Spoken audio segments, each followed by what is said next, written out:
Good evening and welcome to the May 8th, 2012 Waterboro Board of Selectmen's meeting. If you'd rise, please, for the Pledge of Allegiance.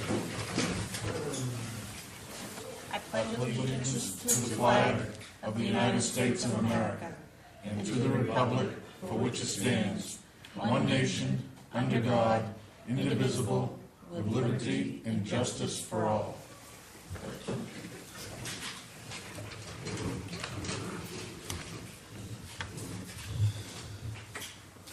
Are there any announcements? Yes. I think this is best under announcements rather than under reports. But David Lowe has finished the public service presentation for the fire department, the first of many presentations of departments. And it's available to be played after this meeting tonight if selectmen wish to hang back and see it. If we get done later and people don't wish to do that, we can set it up for a different time. But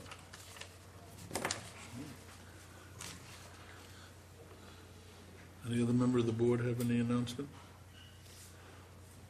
Okay.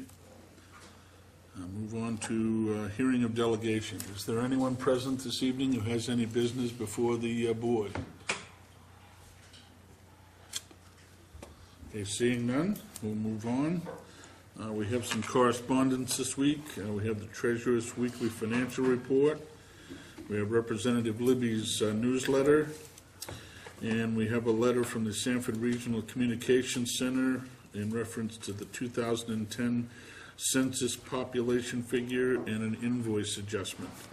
If anybody is interested in any of that material, they can go to the town's website, or they can contact the administrative assistant to the town administrator or the town administrator, and those items will be provided to you.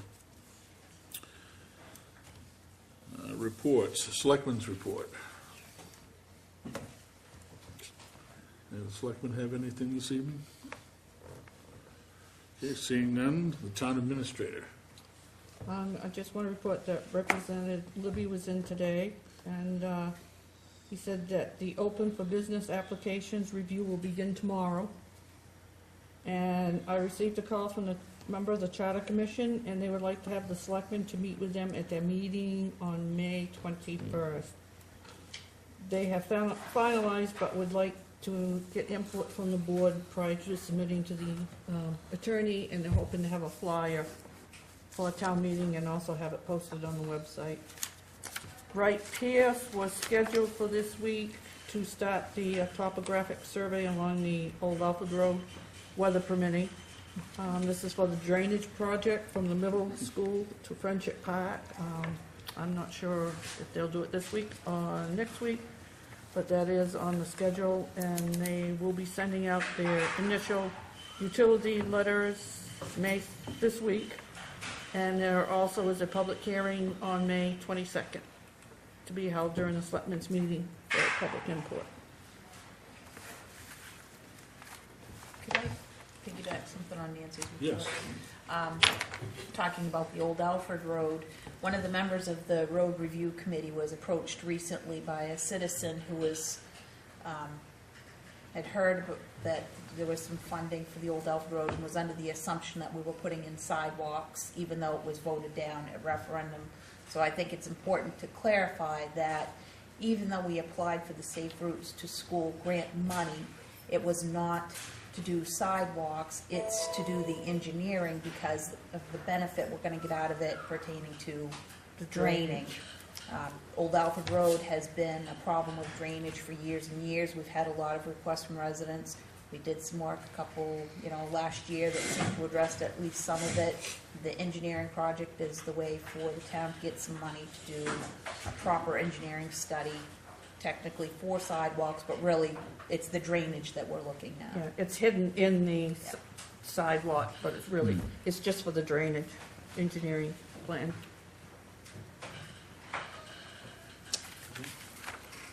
I see that, did you want to comment on the drug-free safe zone signs or something like that?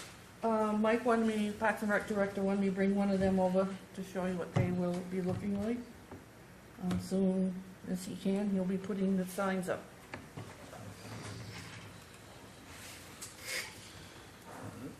Anything further? Okay, do we have a representative, someone representing the librarian this evening? She's wearing several hats again. Okay, Bridget, welcome. Thank you. Bridget McCallum, President of the Library Trustees. Making the reports really are completely interwoven, so I'm just making one report. Ruth is still out, is waiting for an appointment with a surgeon because she does have a disc that needs repair, and so we're waiting to find out. She's had an M.R.I., so now they have a better picture of what is going on. So hopefully that will come sooner rather than later. She's still in a lot of pain. So I would like to say a little bit about the staff, because the staff is covering for Ruth, and they're doing a really fine job. There's a young woman named Jillian Keith who is doing a master's in library science right now, and she's one of our part-time staffers. And so it was interesting that she ran the readathon. Every April we have a readathon, and it's for children, and we have some image that every book a child reads gets a scale on a dragon or a bee or every year there's a different theme. So Jillian's report is that the readathon generated quite a bit of response. 44 children signed up. Of these, 32, 72%, you can see she's a master's student, actively participated. Collectively, the children read over 600 books during the 30 days of the event, and the library blackboard is covered with D's as proof of their accomplishments. So we're really proud of Jillian, and we think of different projects, the things that might be done that she might be able to do along with her coursework. It's an online program that she's doing. Story Hour is really growing. We have had as many as 24 children. We were given 10 more chairs that were in storage at the Cousin School in Lyman that were not being used at all, and so one of our trustees, Lynn Bilodeau, his mother is part of the custodial staff and was able to work with the, I'm not sure who, office, so that we have 10 more chairs, and we really need them. 24 children, 5 and under or so, that's a lot of kids, and everyone's got at least one parent with them. So you can imagine how crowded the downstairs is when they have Story Hour on Wednesday mornings. And Jillian and Heidi Libby, who lives in Leamington, who is also a library staffer in Leamington, as well as Waterboro, have been covering the story hours for Ruth, as well as covering her hours. So Jean, Jillian, Carol, who last name I'm blanking on. Noble. Yes, thank you, Carol Noble. Heidi, Jillian, Carol, and Jean Rundgren are keeping things moving well. And our newly active trustees are really keeping programming going well. We had April flower pot craft session, which around 22 children attended, painted flower pots, and then they made flowers out of some craft with popsicle sticks and paper that they put in the flower pots. So those were, that was very successful. Our May workshop is this coming Saturday, and it's from 10 to 2, and it's tie-dyeing. And we expect we'll have quite a crowd because James and Char Booley, James is a trustee, did this 2 or 3 years ago, and we had quite a crowd. I saw for months kids coming in with these wild tie-dyed shirts. So we ask that anyone who comes sign up in advance if you can and bring a light-colored or a white T-shirt. We'll provide the dye and the rubber bands and the rest of it. So that's this coming Saturday, May 12th.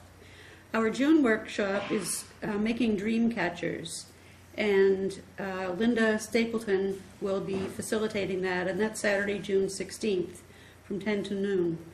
We find that most of the crowd arrives right at 10, and so going all the way to 2 has not been really working because people don't come after noontime. So we're going to keep the tie-dyeing from 10 to 2, but the dream catchers will be 10 to noon. We've had a silent auction run by the Friends that has earned a couple of $100 for, I don't have the exact figure, for e-books. The adult book group met once in March and is going to try again in May. Ruth was facilitating that, so her being out of the picture is making it hard to get off the ground. And the beginning of any book group, you get people who want fiction, people who want nonfiction, people who want mostly one genre or another, so they'll have to find their way and see who they will be. but that's to do with adult programming. The book group, ebooks are becoming very popular, downloading ebooks. We have many new people asking for cards so they can use their Kindles or Nooks or whatever other kind of e-reader they have. I would very much like to do some adult programming around the use of e-readers. So I would like to ask if there's anyone watching in town who is familiar with the use of ebooks, number one, or the use of the Maine State Library ebook retrieval system, if they would be willing to do some workshops or meet with me and teach me, and then I would do some workshops. In the meantime, I'm going to connect with the State of Maine, Library State of Maine, and see if there is someone in the area who would be willing to come out. So that's something we will publicize when we get information. So Bridget, for that, you're just looking for somebody who's been using the system and familiar with it? Yes. I love them. Selectmen I am Gerard? hooked on the ebook stuff. Okay. So we'll figure out which kind do you have? I have it's a cruise reader. It's Okay. kind of the low end version, but Mhm. I mean, I just don't- being able to get, it's like a Nook or a Kindle or, you know. So they do have a lot in common? Yep, you can get online with it, but I got a library card and I've been using the ebooks, and you have tens of thousands of books available to you at any time, and it's wonderful. If Yeah. you're cruising at 10 o'clock at night and you want something to read, you just pop through the library and... Not cruising on Facebook? Yeah. Well, I would really like to get together then and talk about that and have you actually show it to me. Yep. And then I could do, an evening, an afternoon, a weekend workshop, because I have friends who have gotten Kindles for Christmas and who have been having a lot of trouble using them. And since I am mostly working with glass these days, all I read about is things that have to do with mosaic. So I don't need a Kindle. All right, so many people are using computers for job searches, online courses, research, email. Lots of use of the Wi-Fi still either in the library or on the parking lot or the picnic table outside the library. And in terms of the building, new air conditioners have been purchased and installed, and we have ceiling fans that have arrived and are waiting to be installed. So this summer should hopefully be a lot more humane for the staff, because with the new windows, new air conditioners, and ceiling fans, we should have much better circulation. And people are commenting about how bright the library is now with the new windows. Because even when we tried to wash the old ones, they just were really, really old, and we never got them that clean. So I'm looking forward to the discussion later in the meeting about paving, and I'm hoping that some initial work can get started prior to July for the actual painting of the exterior. But everything is looking better, and hopefully the gardens will look better very soon. So that's the librarian trustee report. Any questions, comments? Say we're doing a good job. Please. We're Very trying. good job. Thank you very much. Well, I feel like, we came through the not getting a new library, and everybody had to regroup, and we're just finding new ways to do the best we can with what we have and ask for the help that we need. So we appreciate your helping us to be the best library we can be, and that's all we can do is, and we'll make a date, and I'll see you on Facebook and we can make a date. Sounds good. Thank you. Sounds like an afternoon of coffee. Okay, so I assume then that the trustees was incorporated within that, so we'll bypass that and invite our dear friend of the Waterboro Public Library, Jack. Friends is just very quiet. We don't have much to report today. So when we get some fire going, we'll come and let you know. But right now, it's just very quiet. Okay. It's just smoldering beneath the surface. Yeah, Yeah, ongoing projects that bring... we're money laundering is what we're doing. Money laundering, Don't put that in the paper. you heard it here first, I guess. Okay, if there's nothing else there, then we'll move on to new business, but before we get into new business in depth, the chair would entertain a motion to add an item 7 to tonight's agenda, which would be to discuss and vote to set a date for an executive session for a personnel issue. So moved. Second. It's been moved and seconded to add to the agenda an item to set a date for an executive session for a personnel issue. All those in favor? Opposed? Motion's carried. Now, the first item on new business tonight, then, is to discuss and vote to approve the renewal of a restaurant liquor license for Asian Taste. What is the wishes of the board? So moved. Second. It's been moved and seconded to approve the renewal of the restaurant liquor license for Asian Taste. Is there any discussion on this? Only a question. I know in the past we've had both the CEO and the fire inspector, if you will, visit these establishments to make sure that everything is compliance. Did that happen here? They did, and Yes. the letters were in our packet. Yeah, They were? yeah, both of them. I missed that? Hmm. It's because the link takes you right to the thing. Okay. Hmm. All right. Stand. Any other discussion? All those in favor? Opposed? Motion's carried. Next item on the agenda, discuss paving the library parking lot. What is the pleasure of the board? You know what Doug is? He's going to be here for this tonight, I thought. Well, we've got an estimate, but where's the money coming from? That would be the discussion, I guess, that we need. to have. When he and I had the discussion, he thought there would be enough left over in the paving account. I have a question on, are they talking, does this price include the whole parking lot what they have now? And why couldn't that not be redesigned to be much smaller, but a little more efficient than just simply driving and parking any way you want? Yes, Chair would recognize Bridget. We are thinking exactly that thought, that we don't need a parking lot as large as we have. And we don't know whether landscaping, the part that doesn't get paved, would end up costing as much.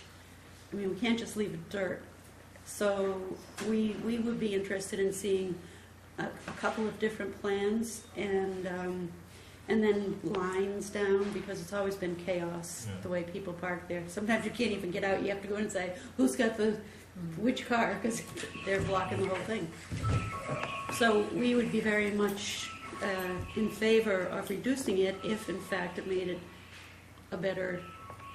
a smaller amount of money. But we don't know what it would cost to dig up the tar, and then to bring in topsoil or loam, whatever, to build a decent looking lawn. And whether there'd be a single road in the middle and lawn on both sides, a road on the side, it could go different ways, but we are very much in agreement with David's idea. Do you happen to know, and you may not, these square yards of the current parking lot? This is to do with what is down there now, because there wasn't Okay. anything mentioned about changing the plan, so Okay. that was what he went and got. Okay, so this figure then would, if the parking lot were to be reduced in size, we could theoretically believe that this figure would be reduced, it wouldn't cost as much. And if he had 10,000 left over, it would seem as though that if there's a reduction in the paving cost, that maybe that little portion that would be left over might, get some loam or So long as something it's like okay to that. do that from the paving account. I mean, that's where you have to, would that come under paving? Removing the old paving obviously would.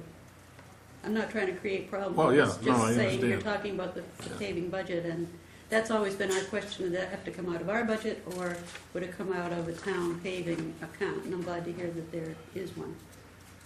So it's not a capital expense or a huge expense out of our budget. I guess that's something we'd have to look into, as to Yeah. whether or not that could be utilized for that. Mhm. I guess, if there's money, saved in the in that account, and it costs $7,000 rather than $10,000. And, you know, I think what we can do is we can authorize the other $3,000 or what, $2,000 or whatever for loan and for the beginnings of landscaping, which could be Seeding, loaned yeah. and seeded, you know? Yes, and we're working with someone who should be able to get, who has in the past said she can get discounted shrubbery. So the garden club is working with her to see about, because if we were to do that, then we would probably put in some kind of a hedge or, you know, something, again, the curb appeal, so that the front along the road looks good. Is that something, you know, as far as reducing the parking lot, I mean, you know where probably the best place for people to park would be, and could come up with a suggestion as to how to reduce it, where the parking should be? Well, I could talk with Ruth about that. But I'm not sure that price may change because you would have to check with Doug, but I'm assuming that the price was when they come and do the paving for the town roads. So that price may change if they have to come back another time to do it. I don't know that, oh, that's not, okay. So it may go down since gas is going down, so. Yeah, hold Yeah. And Mr. Siri, Chair will recognize you. Well, thank you. I also have been thinking about this, and it occurs to me that the first thing to do is ask the code enforcement officer what's the minimum number of spaces you need, given the size of the library, just to start off with, whatever the codes tell you. There must be some formula, at least that's what I learned when we were doing the other library. The architect and the code enforcement, they figured it out. And if you're thinking of something like 15 or 20 spaces, the fire station parking lot is an ideal example, because I drove over there. There's 26 parking spaces there. So if you figure out, suppose you arrive at 20 at the property, you can get your square footage very easily. And people who know how to design parking lots can figure out where the best place to put that and all that kind of stuff.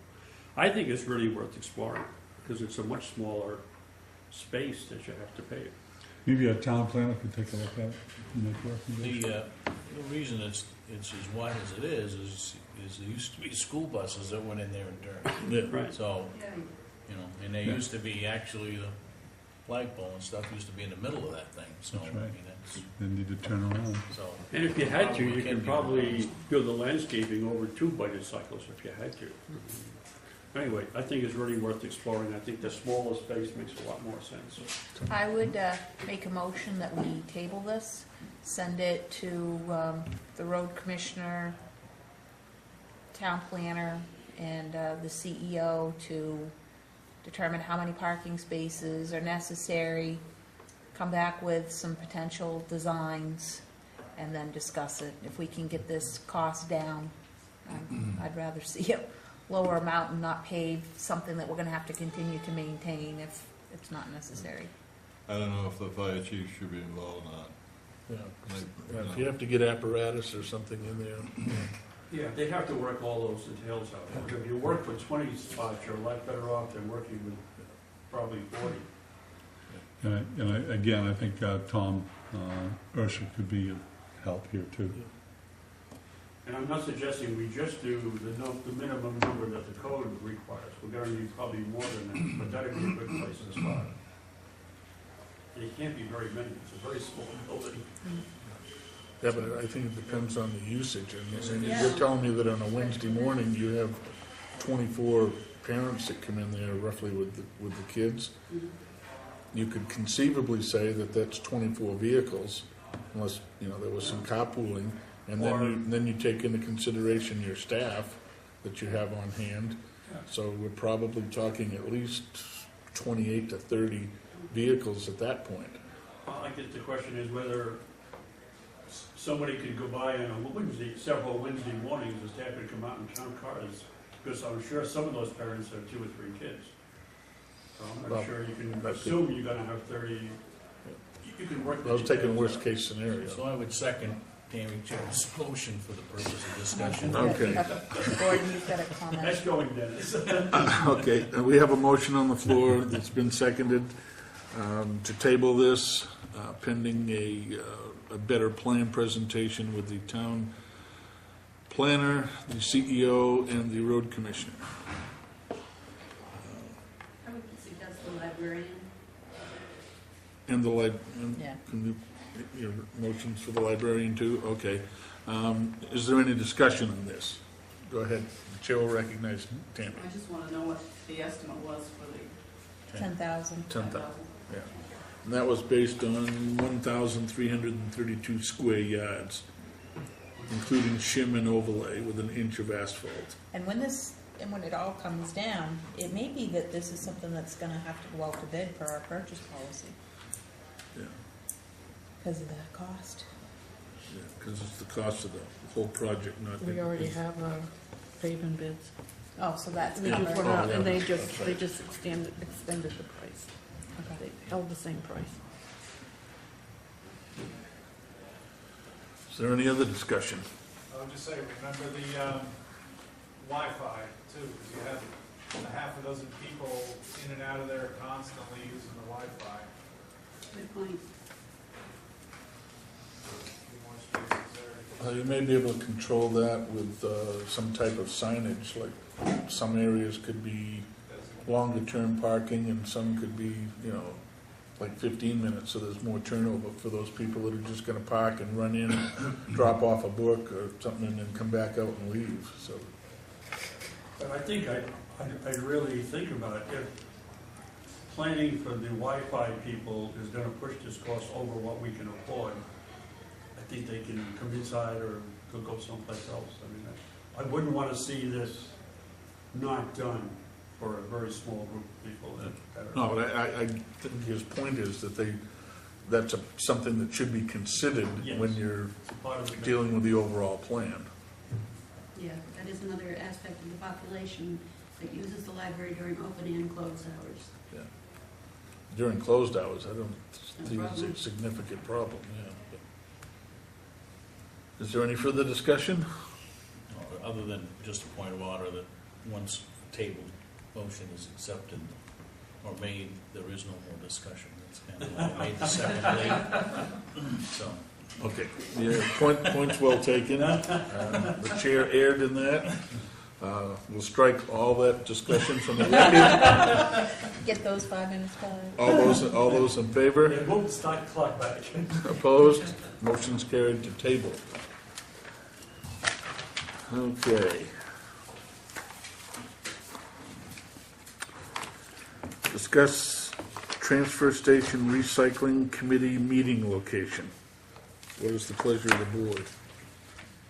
well, seeing I evidently am the stimulator of this, I think the last meeting that we had with the transfer station committee had to be made, or have upstairs in what is, I guess, deemed the road review committee's room or whatever.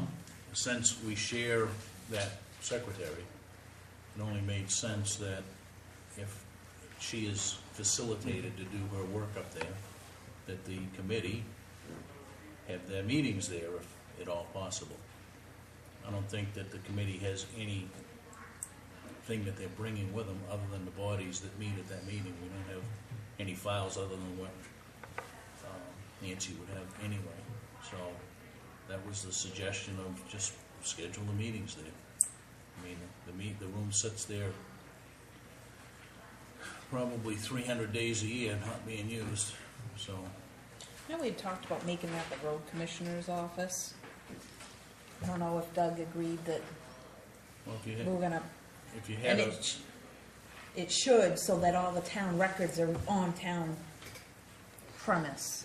But I still think there's room there to share well, that there's as a meeting plenty of room, space. yeah. It's a matter of, and like any other meeting, if there is an issue with accessibility, it would have to be moved downstairs anyway. Road Review Committee has the same issue. Yep. But it does, it just makes it kind of nice because Nancy handles all of those notes and minutes and everything, and she's got a workstation there and computer plugged in. It just makes sense. But, so, That was my recommendation, and I know she put out a note to that effect, but, so, I guess if you're looking for a motion, I would move that we allow the transfer station committee to also use the office that is currently being occupied by the road review committee Second. to hold their meetings. So we went from discuss to motion. Okay? There's a motion on the floor, which has been seconded, to allow the use of the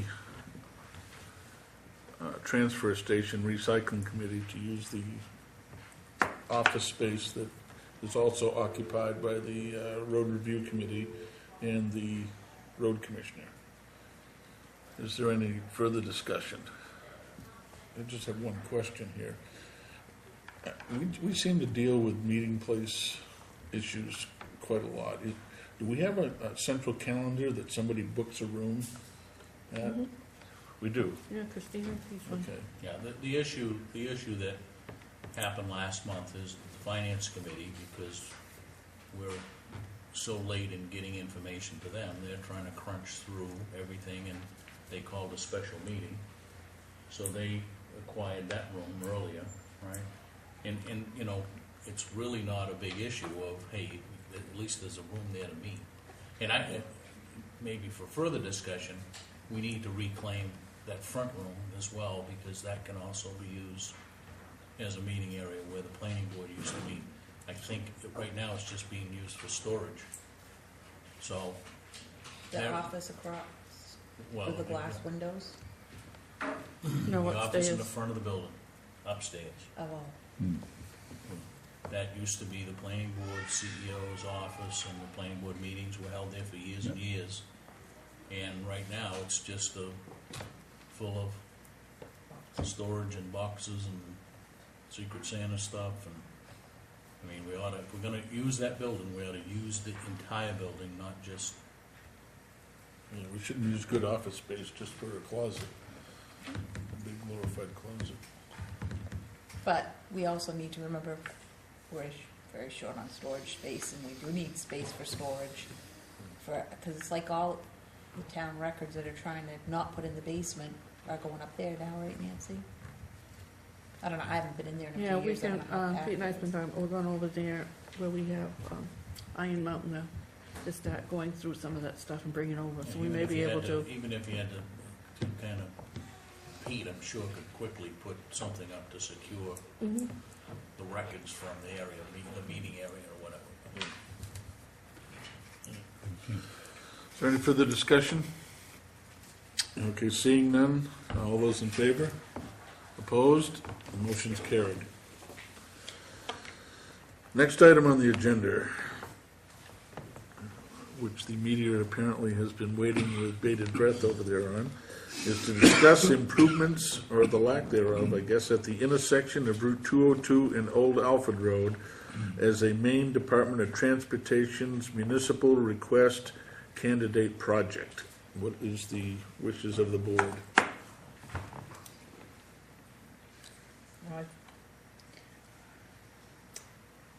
As far as I'm concerned, that's still owned by the state. We haven't taken it over. And so if the state recognizes it as a problem, I think they should be the ones responsible for it, and not us putting money into it at this point. If I understand that notice correct, Nancy?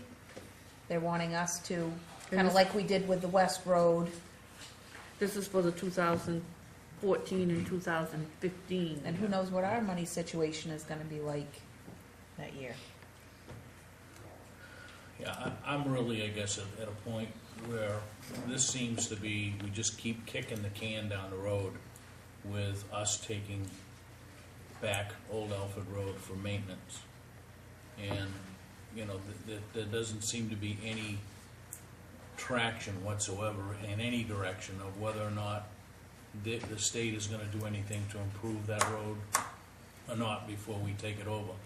So I think we've reached the point where, you know, we need to kind of, I hate to phrase it this way, but demand a meeting with the DOT and say, listen, you guys are planning for on July 1, the town of Waterboro to take over Old Alfred Road as part of the urban compact zone, right? And nothing has happened relative to what you're gonna do to ensure that the road is in acceptable condition before we get it back. So I think we need to, sooner than later, because I can see all this happening with, it's just gonna get dumped. And we're gonna end up looking like a bunch of, not ready, we didn't plan for it, and all of that stuff in the last minute. So I don't know if Nancy and Doug or whomever need to really say, we need a meeting. Doug met with them last Wednesday, Okay, Thursday morning. so the real question is did we advance anything other than, yeah, DOT's gonna take another look at it, or, I mean, it just seems to me like this is a huge level of procrastination on their part. Well, it says here, the major issue is that additional width is needed on the north side of Old Alfred Road. And the amount budgeted for the proposed project would not cover the cost to widen, so as a result, they decided to cancel it. Right, and above and beyond On the that, improvements that they were recommending, is what is the expectation of the road commissioner, and what is the commitment from the Maine DOT to do to Old Alfred Road before July 1st, when we're supposed to take over maintenance of the road? I don't think, here we are, 8 weeks away from that, less than 8 weeks away from that now, and we don't know. And And we keep having, and I'm not blaming us on this. Doug, I think, has tried to stimulate many meetings, but it just seems like, we don't have any money, let's kick the can down the road, and someday maybe something will happen, right? But And what's the process here? I mean, the thing is, the state can give us the road on July 1st, but what if we don't accept it? well, I think You know, that's. so, I mean, ultimately, that's what will happen, John. I think Yeah. it'll become an impasse. But why should we wait until July 1st? We ought to have those discussions now to say, well, what you've proposed to do nothing is unacceptable, so the town's official position is we're not gonna take back the road. yeah, I think a letter in that stating that we need to have a plan for what the state is gonna do to upgrade that road. And otherwise, it's the present inclination of the And selectmen maybe not it's- to accept right, it. Maybe it's something to the tune of, Nancy writing a letter saying the Board of Selectmen plan on the 29th of May to take a vote to not take this road back over because the state is not forthcoming in Well, meeting our request. Well, Yeah. maybe we should have Doug in next week to find out, give us a rundown of what took place at the meeting last week. I know it was, we thought we was gonna meet in the middle, but I don't think we met in the middle. Well, I don't think, my guess is they're not gonna meet in the middle because they have no funds. This is just another, we now qualify, or we meet the population density to be required to, with the urban compact area. And oh, by the way, we're gonna be real nice to you, and we're gonna continue to take care of Route 5 and 202, and we're just gonna give you Old Alfred Road. Yeah, well, we met with them earlier. The next step was to meet with the guy from Scarborough, when he finally came out last week. But how many I don't think they're months giving- have we been talking about this? I don't think they're giving us anything, because what it is, from my understanding, they're gonna retain ownership of the road and all the easements. They just want us to take care of the maintenance But and the plowing. you can't maintain a road that's unsuitable to maintain. That's correct, yeah. Well, the problem I have with the whole situation, I mean, it's a joke that they're giving us back something that is useless enough for us, but it's a connector road. I mean, 90% of those cars are not Waterboro cars. They're coming from Limerick or Cornish or Leamington or somewhere Hollis. to get to somewhere else, It's not a Waterboro road. But the argument, David, I agree with you, but their argument is wherever there are you know, DOT urban compact zones, those roads like Route 1, right? Saco, Biddeford, Scarborough, South Portland, all take care of that road, right? In most 99% of the traffic on those roads isn't from the people in those Not from communities. local traffic, yeah. So I agree with you wholeheartedly, but unfortunately, that's the nature of this law. And the only relief that anybody's got in the last 10 years is they've moved the number from 6,600 to, what, 8,000 now, or 7,000, 7,500. That's the only, I mean, we went through this once before, when we reached the 6,600 in the 2000. And that's when, you know, that was the craziness of, you know, those guys would lift their plows while they went through East Waterboro, and then they'd drop them again when they got past, you know, Hannaford's. The state law that pertains to roads being transferred to municipalities, there is a provision that says the road has to be in good condition upon transfer. And it's the responsibility of DOT to prepare a capital and maintenance plan to ensure that the section of state or state aid highway is in good repair at the time of transfer. The plan must be developed in consultation with the affected municipality. And for the purpose of this section, good repair means actions intended to reasonably avoid non-routine maintenance activities for a minimum of 10 years and includes consideration for ditching, culverts, major structural defects, and pavement condition ratings of 3.3 or higher as determined by the department. We can put a check mark by every one of those things that you just said. Yep, we can. So I think theirs are out on taking that back, and the responsibility is on DOT to produce this, not us. I think Dennis's suggestion to set a time when we're going to vote on accepting or not accepting that road, and that the inclination of the 5 selectmen is to not accept it, should go to the state, and then if they wish to, if they're concerned about that, they should be at that meeting or get in touch with us beforehand. Yeah, I mean, so I guess let's play this out if you want for a week. You know, we need the information from Doug, but if we don't get any news back from them in the next 7 days, I think a letter has to go to them to say it's now the 15th of May or 16th of May or whatever, and we've got, in 2 weeks, it's going to be on our agenda to vote. Yeah.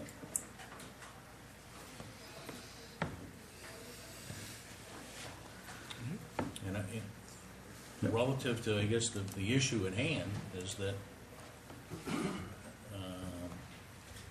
if you need a motion, I would table any further discussion on us presenting a, what do they call it?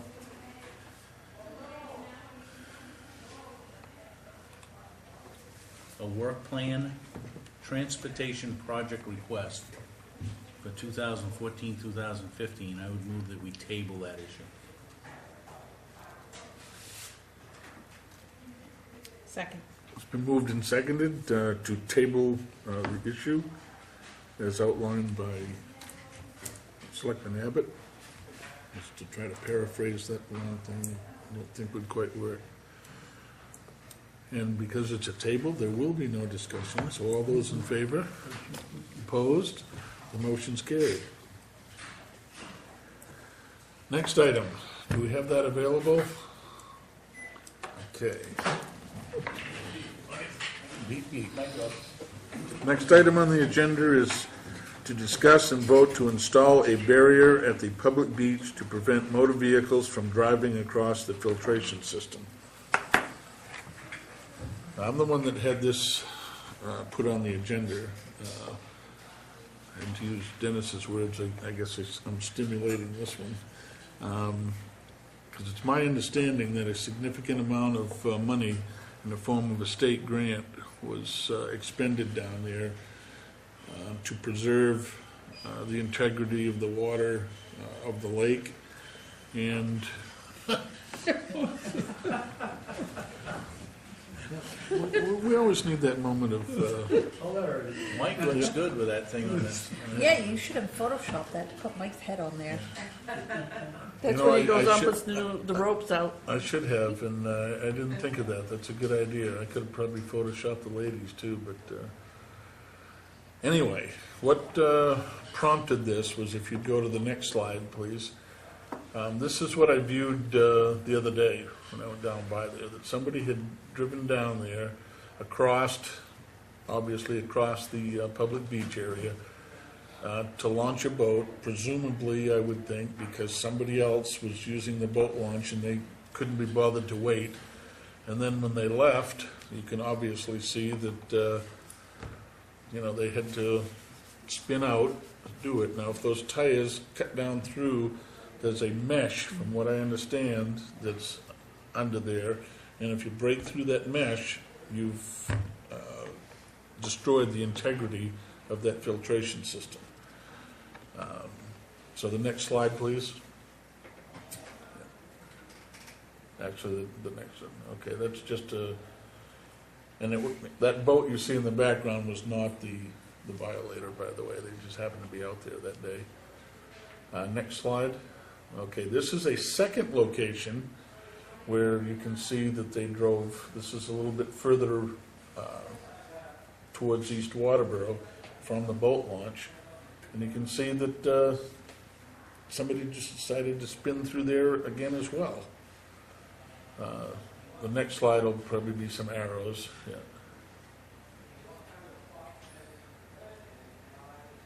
That's just a closer view of it. Now this, where you see those arrows, this is where someone drove over it, but at such a speed that it didn't cause the tires to spin. But if you look closely, you can see the tire impressions there. And this is next to the walkway. Next slide. So what I'm proposing, for two reasons: one, to protect the filtration system, and the second is to protect those individuals that might use the public beach from the motorists that go down through here. Next slide. Is to place some type of decorative barrier there, extending, back up at the beginning of the actual beach portion, all the way down through until you get to the boat launch.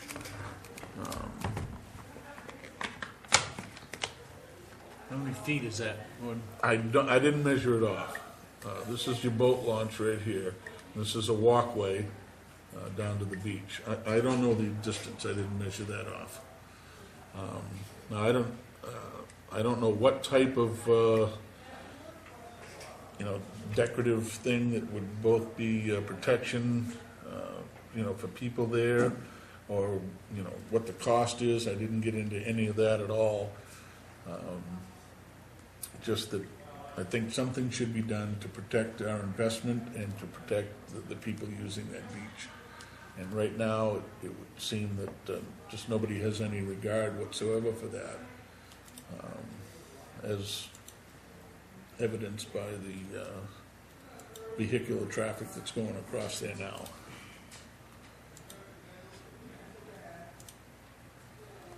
So that should conclude that portion. Well, I think it's a wise move, but we would need to know cost, where it would be coming out of the budget, what exactly needs to be done. I mean, I'd be interested in it being explored further, just to come up with some cost and budgeting. I'm wondering too if a small grant might be easy might be available from, the whole conservation area. Well, we've got $30,000 in the conservation account, and now that we've got to interview one more member. If we interview one more member, we've got a conservation commission again, and maybe that would be a great first project for a conservation commission to work on. Did you guys interview that last week? No. He withdrew his application. No, Oh, he did. no, we talked to somebody for What's that? Assessing board of review. Assessing board. Yeah, assessing. There was an applicant Applicant. for So that's conservation, but now- he has withdrawn his. Yeah. But they're working on some others, so you've got 3 on there Well, it's now. my understanding he enough to withdrew have a meeting. because he's a very shy individual and thought he would be in front of cameras and everything else. And, I tried to assure the person that was trying to get him involved in it, that wouldn't be the case, that it would just be, a very informal type discussion, but Yeah, it's borderline whether it's Parks and Rec or Conservation, but I think based on the fact that there was a lot of money put in to prevent improper drainage into the lake, and it really was a kind of a conservation effort for the lake, that it probably does sway to that, but I think there has to be some collaboration between the new Conservation Committee and the Parks and Rec Director, but I would agree that would be a great opportunity for them to take an initial step, and it's not like we don't have some conservation funding available.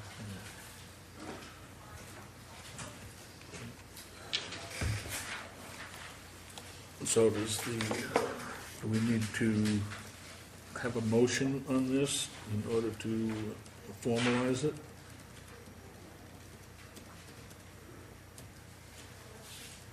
Just pass it off to Conservation Committee, say, this is not something that we made a decision on, we'd like you to look at it, right?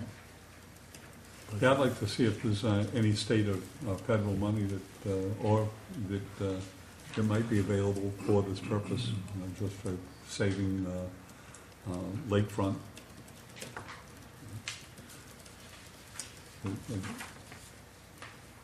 And I don't know if the conservation people or commission could look into that, or they could get in touch with Tom and have Tom look into that too. I'm the liaison for that committee, so I just sent Christina an email. Maybe we can poke around and see what we have available for meeting space on what nights. Figure out when we have some space available, and we'll send out a letter to the Conservation Committee members and get our first meeting set up and have that as a discussion. So we'll put that on, I guess keep adding that onto the pending decisions, so that we can at least keep tabs on this. Can you email me that PowerPoint? Yes, it's on the thumb drive. I'll grab it. Yeah.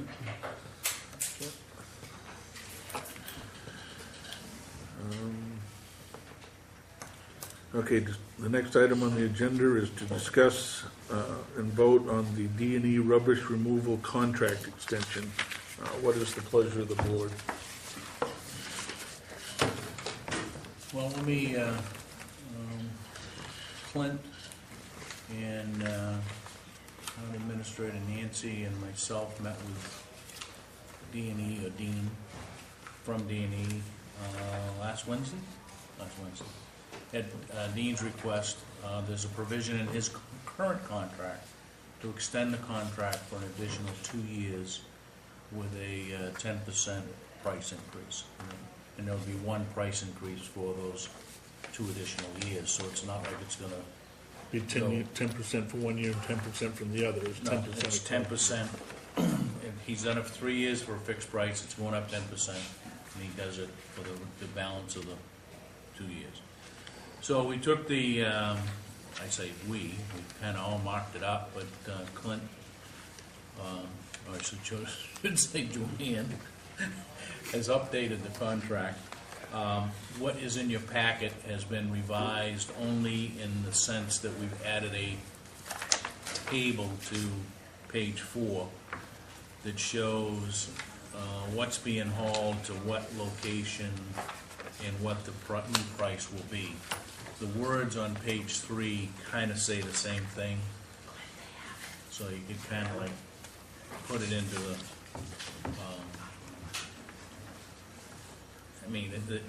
the page 3 wording, each paragraph in the table kind of are the same thing. The table just kind of lays it out.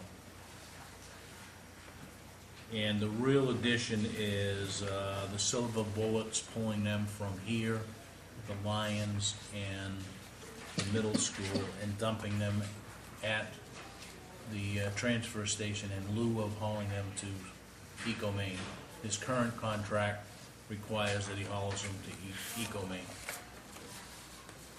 And I think the only other thing that we put in here was his payment, right? There was some concern of, we evidently have been somewhat inconsistent over the years in when he gets his checks versus when he submits his bills, so we just redefined that. Now, is there anything in there that makes the hauler responsible for any damages that they cause to our facilities?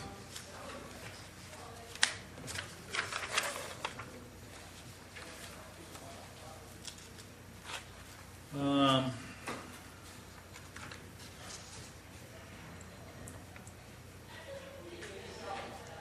don't think it specifically pulls it out, does it, Clint? Just, there's a liability clause that you Right. have to have $1 million worth of insurance, that's it.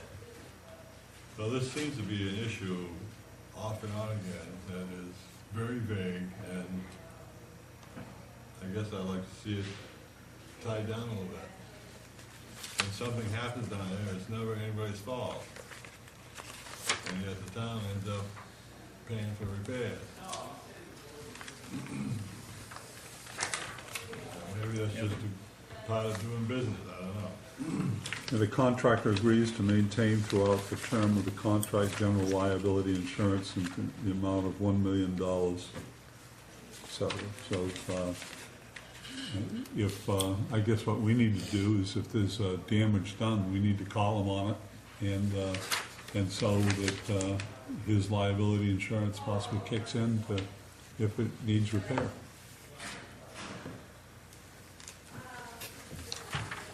Yeah, I mean, you either default to that current requirement, or you put another statement in here that defines what kind of damage we're talking about.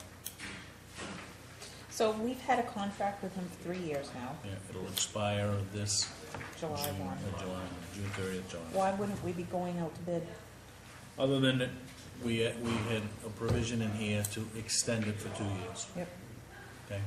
I wouldn't want to go and try to define all the things that can happen. You know, I think the thing is, if there's some damage done and it's significant enough that we're concerned about it, and we can tie it directly to the hauler, then you got a suit.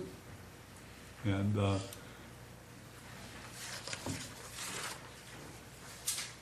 Well, it seems as though, just looking at the first 4 lines of paragraph number 7, that the town should be included in that because it says we're to be named as an additional insured. So we should not be paying out of any taxpayer money for any type of damage or whatever down there because we're part of the insured party. Is that how everyone else Well, I think, interprets it? I mean, it kind of gives, there is a, whether it's, the damage was willful and all of that stuff, you know, and then you get into the legal mumbo jumbo, but even though it has been an issue, and I would agree with David over the course of time of who was responsible and all that, most, if not all of those situations usually come to resolution, right, between Clint and the town administrator and Dean having discussions. The unfortunate part is they have to have that discussion, but, you know, I guess, like any other contractor probably is gonna say, not my responsibility if a can gets damaged, but, you know, we have one that was damaged that wasn't his responsibility, right, just recently. So, I mean, it's a bit of a give and take, and I think there has been, Well, it almost, this language to me almost reads that it really is immaterial as to who's at fault, because the town's part of the insured anyway, so we ought to be covered by that. yeah, and I think most everything that has happened is fixable, right? It hasn't been to the point where, oh my God, you know, we get a $20,000 compactor that's not repairable, what do? And I think that, in that case, then you go, you know, the claim is against the insurance. But, I mean, we're talking a few doors that are sprung and things like that on cans, so it's not, and I would agree, and David is absolutely right. It comes up occasionally that, okay, not my job or my responsibility, but if the driver is backing the cans into the solid things and bends them, then that's the responsibility. If we get somebody that's a little overzealous with a compactor and squeezes too much rubbish into one and blow the door off it, then it's our responsibility. But I'm not sure that, I mean, you guys, I mean, gets Clinton and Nancy know best. I mean, have we been able to resolve any of those issues over time? So going back to the price increase of it, when was the last time there was any increase in hauling fees? In the beginning of this contract 3 years ago, Yeah, so it would have so been the July. price of gasoline has certainly gone up enough to Well, there is a justify provision, 10%. don't get hung up on the fuel, because anything over $3, we're paying fuel charges. Okay, okay. I may have to admonish myself again and go over a point of order here that we should entertain a motion to approve the contract extension, get a second, and then go into the discussion on it. I would move that we approve the contract, the extension of the contract with the revisions as presented. I'll second it. Okay, it's been moved and seconded to approve the extension of the contract with D&E rubbish removal. We'll continue with discussion at this point then. Well, the $3 charge or cost for diesel or any fuel has been outdated forever. I mean, should that not have been jacked up a little bit, $3.50 or $3.25 or what? We didn't, and Because it's what, at $4.19 or something? that was kind of one of the questions the other day, which really was, well, does that go up by 10%? The answer was no, but I mean, certainly we can counter back with that the fact that given that we are now sustaining, but then it goes back to the fact of, all right, so we get a 10% increase in hauling charge, and we go back and take away 30 or 40% of the overage of fuel surcharge, so net, it would be zero to the contractor. And I'm not, I mean, do whatever we want here, but What's the surcharge in the snowplow contract, Nancy, do you know? What's the cap? Is it $5? Yeah, I think it is fine.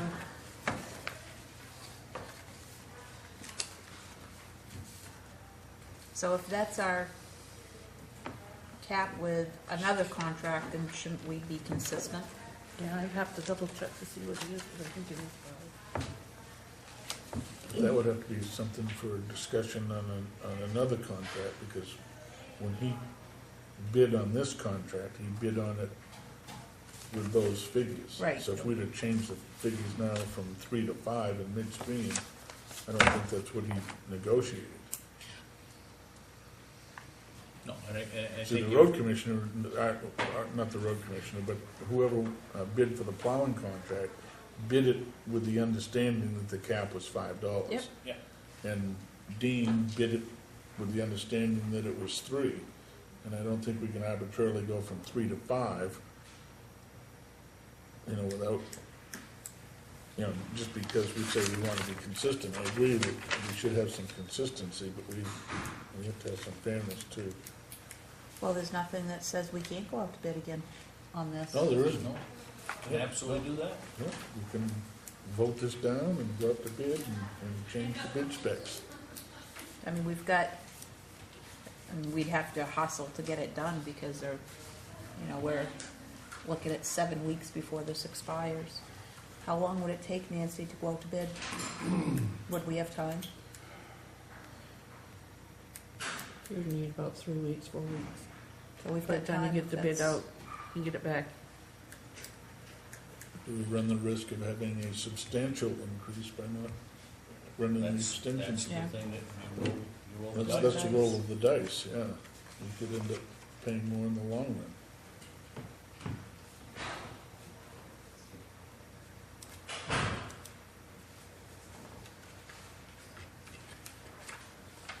You can go back, I mean, I know that economy wasn't too much greater 3 years ago when this all happened, but if I remember right, the other bidders weren't really in the same ballpark. No.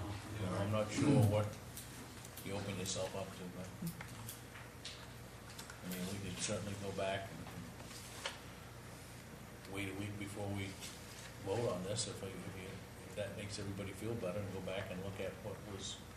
Well, the motion on the floor right now is a vote to approve, so we would have to defeat this motion, and then. I'm not suggesting you defeat it, but if No. that made everybody warm and fuzzy, I'm not sure, but, you know,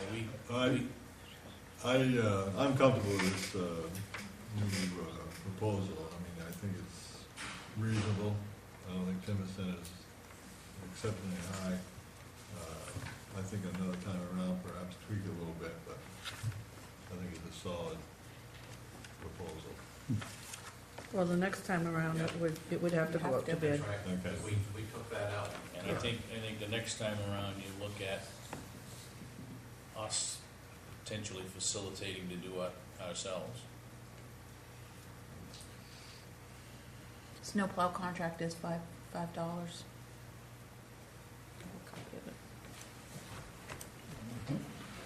Is there any further discussion? Seeing none, all those in favor of approving the extension of D&E rubbish removals contract? Opposed? The motion's carried.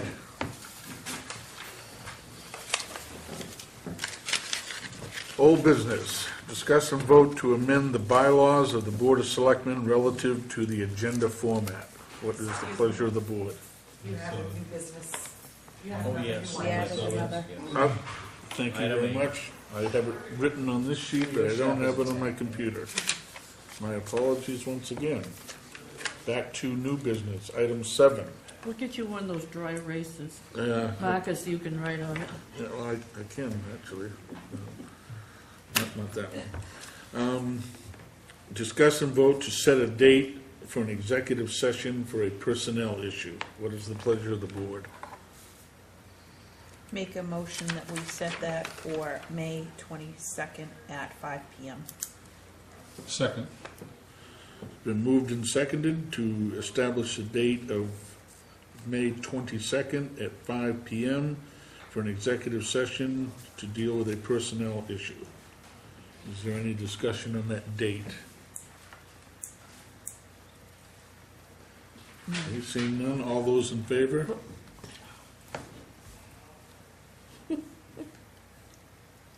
You have something? I was gonna say, it's up, you can set it, but it's up to the person involved if they want it public or executive. Yes. So I will change my motion then, that we set the date for May 22nd at 5 PM. Tentative to be executive session at this point unless the person involved chooses to have it as public. Then I'll second that. Okay. Is there any discussion on the amended motion? Okay, seeing none, all those in favor? Opposed? The motion's carried. Christina, if you would prepare the appropriate letters of notification with the signature block of the chair on that. And I will meet with you sometime before the end of this week. I have to check my schedule right now to go over some of the intricacies of the wording.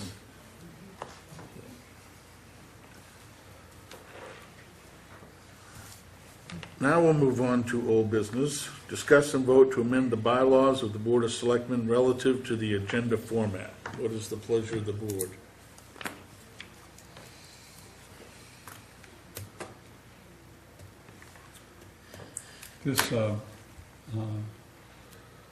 This can be changed, but on the other hand, it can also be worked on by being more diligent to, when we have people here to report to the board, to move them up on the agenda so that they can, get out. So, you know, it's part of the board can take that responsibility on a daily, on a meeting-by-meeting basis, or you can actually put it into it, you can actually change it. But I think it can be done if we make that commitment. But then again, My only suggestion is that, you know, we've got a report section here now. The only thing that we never have defined, we've got town administrator's report, selectmen's report, and committee's report. You know, all we really need to do is to put a department head's report in there. Whether they have any reports or anybody shows up here to report to us, you know, but if they do, that's when we address it. Would that include I guess as long as you're putting under the reports that it's a discuss and vote? I mean, I made this suggestion, and, you know, tonight's a perfect example. It's 7:15, and, you know, Clint's just now leaving. So my recommendation was to somehow adjust the agenda so that when we have staff members that are coming in for items that are on the agenda, that we prioritize them so they're not sitting here until 7, 8 o'clock at night. And, you know, in some cases, are we paying overtime, or in cases where we want some of the folks out front to report, we're not catching them before 7 o'clock. So, you know, to John's suggestion, I guess we could leave as is and just vote to move them up, but then it seems like we could have problems where we're not consistent with it. The department heads don't know when they should be here, when they shouldn't be here. I think it's clearer if you just set the agenda on Friday and say, okay, this is how we're gonna roll, and we're gonna do department heads first, so that they know that they're here and they're out. But sometimes what you've got is you may have a department head that may be taking 45 minutes, and you may have someone else waiting for under old business.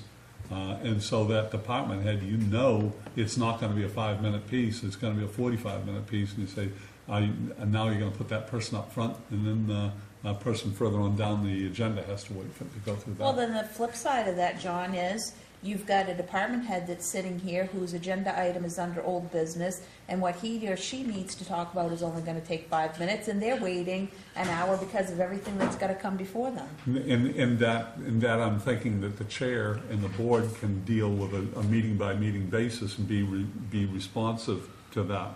But if you put it as an agenda item, then you're moving that around sometimes too, because you say, okay, we want to have our employees out of here fast, but except this one here, because this one's going to take a 45-minute report. And I think you got to make the distinction: is it new business or is it old business? And if it is those issues, and they get onto an agenda, right? Then it's under new business or it's under old business, right? If it's something that we're expecting a department head to report on, all right, then you put that under the reports. And if you want to change that to reports discussions, all right, then you do that. But just because a department head is involved, I don't think you cloud the issue of what kind of business are we dealing with. Is it new business or is it old business? That's the function of the agenda, is that we deal with new business items and old business items, however they roll. And we have the opportunity to move that as a board, which I think is a little unfair.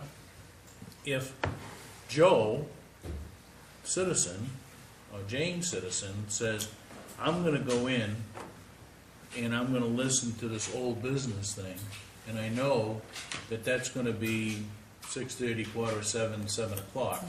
I got plenty of time to get there, only to come up and say, well, we had a department in here, so we brought them up early, right? Yeah, that was my thought. So, too. so, you know, the published agenda is much a publish to the townspeople to say, this is when we will conduct business, right? So I think it gives them, and it, you know, you get back to this thing of, when you throw an agenda item on here unexpectedly, you're not giving the townspeople the ability to come, if they want to, and speak for, against, or with, or whatever, that particular agenda item. So that's, I think, a balance of how you do this. But, and that's why I said, if it's purely to say, well, let's get the department heads in and out of here, well, then we're really kind of clouding the issue of, do we conduct business in a certain manner, or don't we conduct business in a certain manner? And it's an agenda by agenda piece. I mean, you got 20 members of the community in here for an item that's number 7 under old new business, then chances are we're going to move that up, because those people are all waiting for that. And we're not having them sit here for an hour getting irritated, so you move it up. But the same thing with a department head. You get a department head that's been working all day, and the report is going to be fairly short. It's going to probably be a 10, 15-minute piece, and there's no one else waiting behind them that's then, you know, you can move that off. But you gotta have it so too, if it's just a report, but if they're coming in with something that they need to purchase, or something has come up that you get on the agenda, then that's like a whole different. Yeah, that's a whole different piece, if that's gonna take a long, yep. What if we make just a policy decision by the board that if there are those items that involve a department head, that it's going to be on the agenda, that we structure the agenda when it goes out Friday, that they are placed in like the 1 or 2 slot versus the 5 or 6 slot down here. We wouldn't have to change the bylaws or anything, we'd just take a look at it, because these are oftentimes just put down there as they come in. And if we get one where the fire chief needs something, then, okay, we move that up as the number 1 discussion item. That way he knows where it is, and plus when it goes out to the public, they all know. You're absolutely right. There was no reason you couldn't have put Dean's renewal of the contract up as item 1. Right. Right, and we would have taken care of Clint much earlier, but that's a matter of how do you want to organize the agenda. You know, I mean, there are that's some still- agendas too that have a piece on it and just says agenda adjustments. And so, you know, under, after appointments or something like that, you have just a piece, agenda adjustments. Yes, no.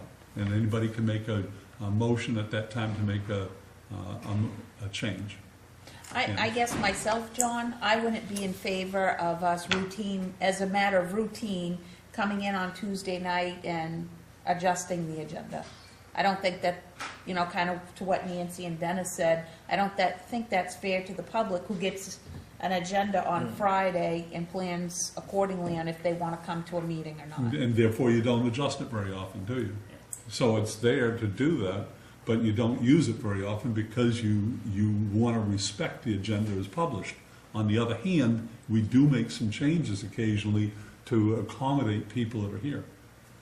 Well, what about if you just put it like department head reports / business?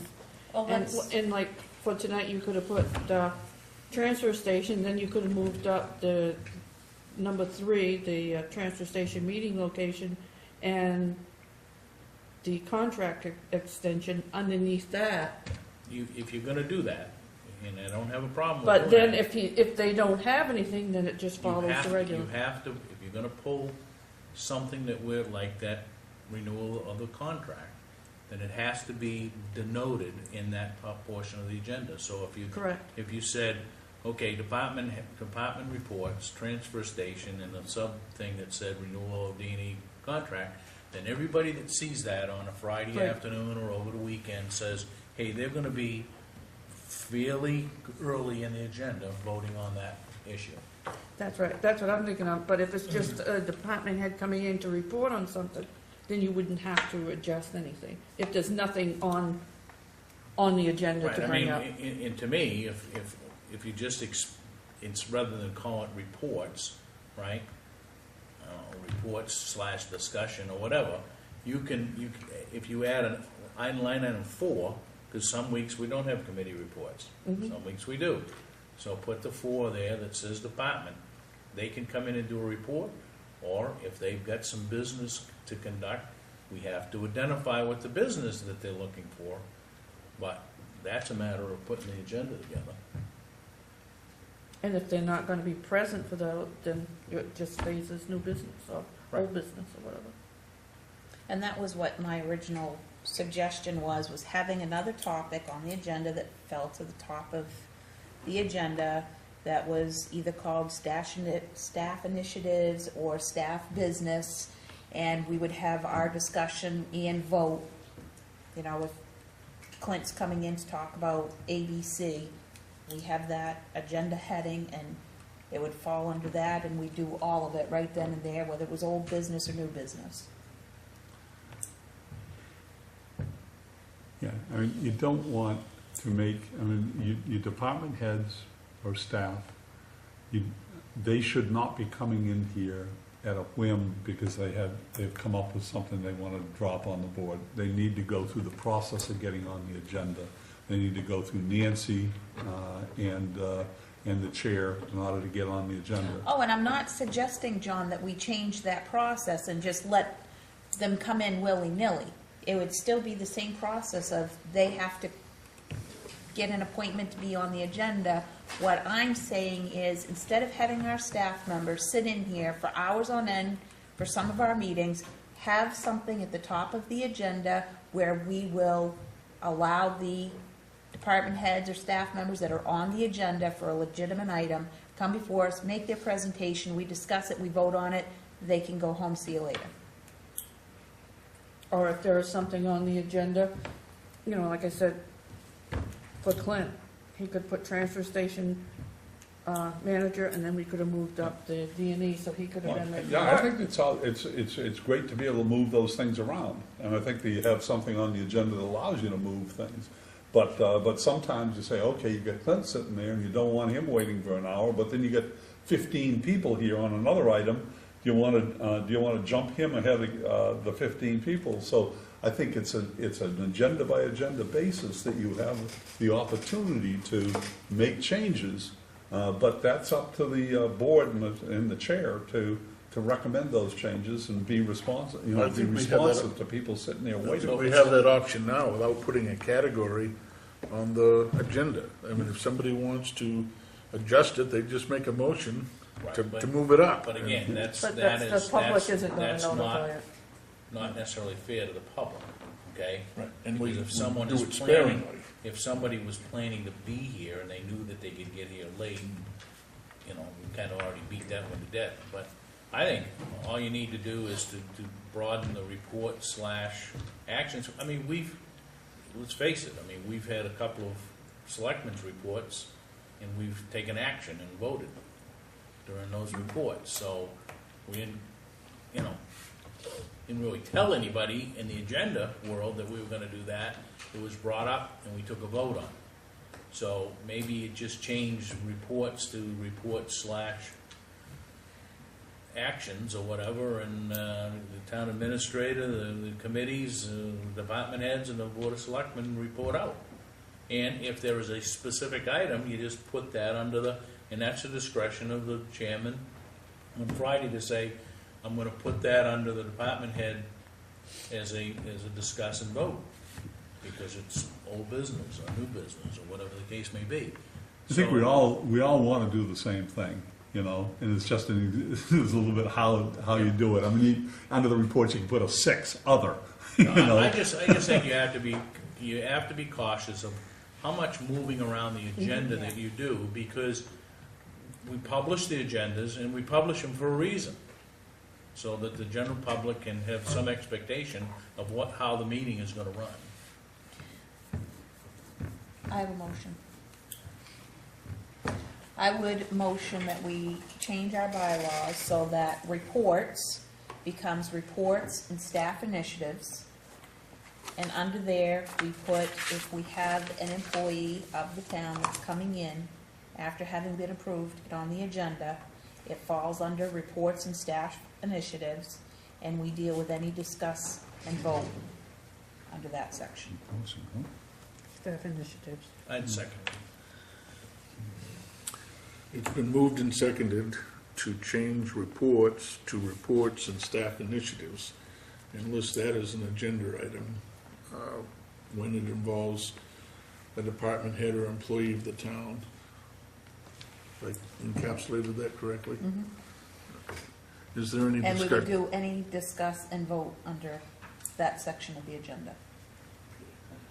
Is there any discussion on that? Seeing none, all those in favor? Opposed? The motion is carried by 4 to 1.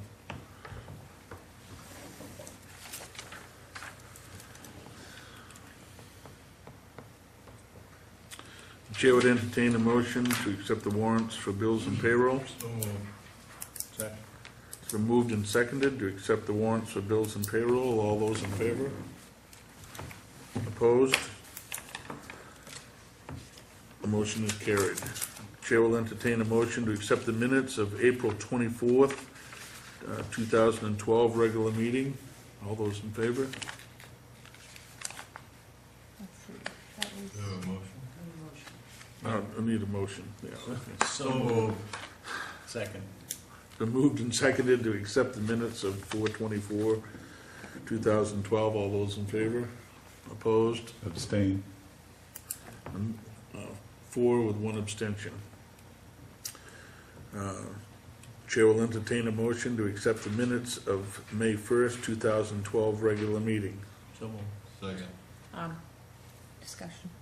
I know you and I weren't here, but I noticed that there was a portion of it that had 5 yeas. There were only 3 here. I think it was like bit towards the tail end. Okay, thank you. I'll correct that. So, I would change my motion to as amended. that's, thank you. Second. And the second. Okay, the motion's been made to accept the minutes of May 1st, 2012 as amended. All those in favor? Opposed? Oh, I have to withdraw my with- vote. Me too. It's, it was 3 to 2. 3-0-2. Right? Yep. You get 2 abstentions. Neither one of us were Neither here, so one it's of 2 us. abstaining. Oh, yes, okay, 3-0 with 2 abstentions. You have to get one of those little things for balls and strikes, quick. Public service announcements, for those of you that wish to remain after the close of the meeting, the IT director and Selectman Gale have a preview of the public announcement they've finally completed. It's my understanding that it will run approximately 30 to 35 minutes in length, if you're so inclined. If not, let us know, because we probably want to set it up on another time that you'll see it. So if there's, if there's one person here, you might want to take the time when more people. Is it something that can be uploaded to our workspace? Or is it too large? That'd be a huge file. Yeah, it's over a gigabyte, so Yeah. Yeah. I'm trying to do with it. I mean, I could put it on this computer here, and you can come in and watch it at your leisure too, I suppose. You know, throughout the We can hash that out at the end of the meeting, I guess. The review of the driveway opening permit language. Yeah, Dick and I still need to get together on that. Board and committee status. I know that we have had some additions to some of the boards, but we're still lacking membership on a few of the boards, including the Conservation Committee, which is going to be particularly important in light of the Ossipee beach area. But we also have the following vacancies: on the Fair Hearing Committee, 2 vacancies; the Hiring Panel, 4 vacancies; the Zoning Board of Appeals, 1 vacancy; the 2020 Master Planning Committee, 2 vacancies; the Finance Committee, 2 vacancies; Planning Board, 1 vacancy; Parks and Rec Committee, 3 vacancies; Conservation Commission, 2 vacancies; Economic Development Committee, 7 vacancies; and Public Safety Committee, 9 vacancies. Water District office space, I assume that's still in there. They, from what I was told, they was gonna sign it last night. And they would be forwarding a check. Okay.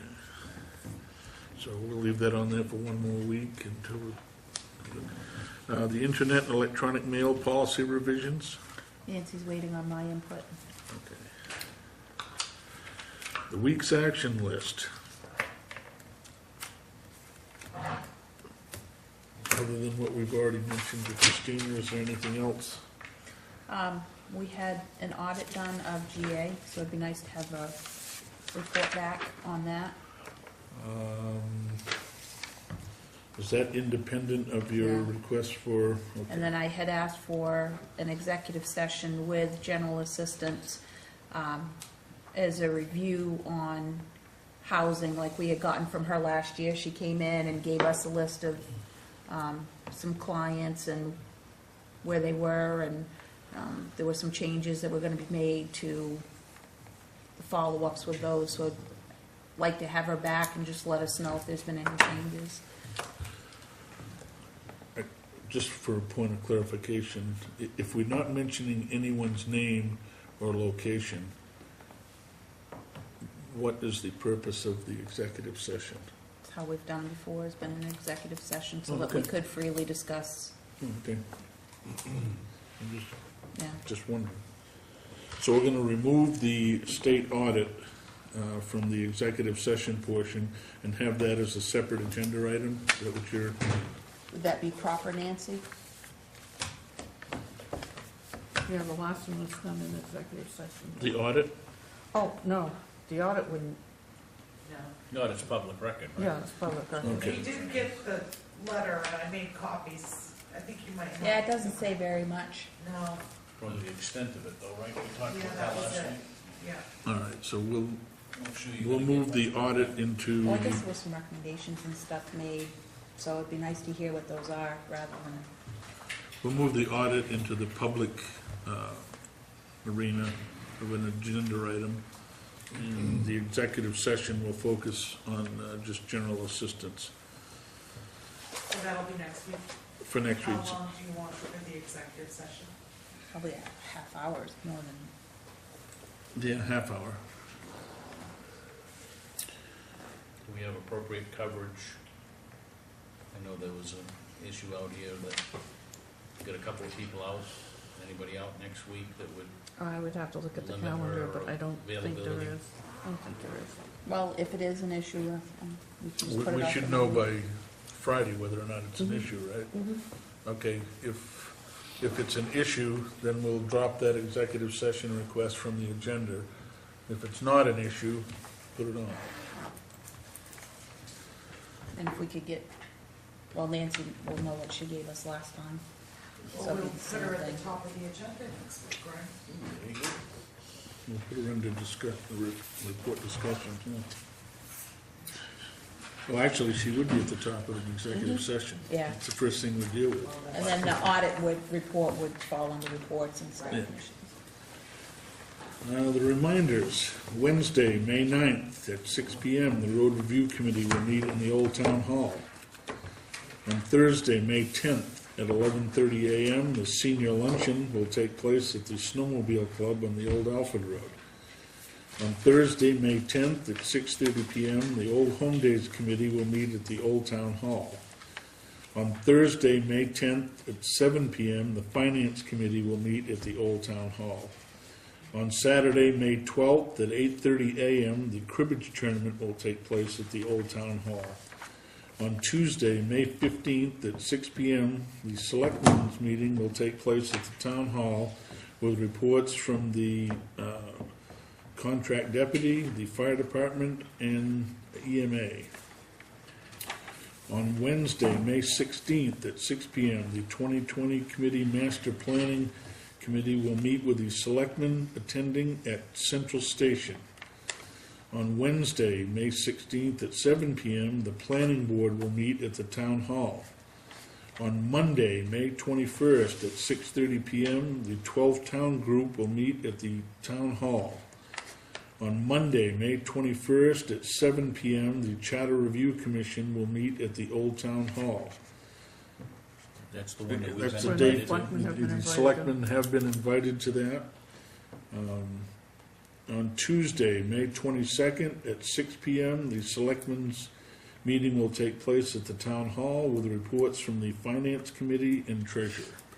And I have one thing to add to the agenda for next week too, is for the board to review the reports that was given to you for the end of the year and the transfers, and if there's any questions, you can get them to me, and then I can have your answers for next Tuesday, and then you can vote on them. Okay, that will be added to the agenda items for next week. Okay. The only one that I would have is the issue that the road commissioner brought up. It's in there. It's in there, okay, so it's, and if we have nothing further, the chair would entertain a motion to adjourn. So, Second. It's been moved and seconded to adjourn. All those in favor? Opposed? The motion's carried. Good night, everyone.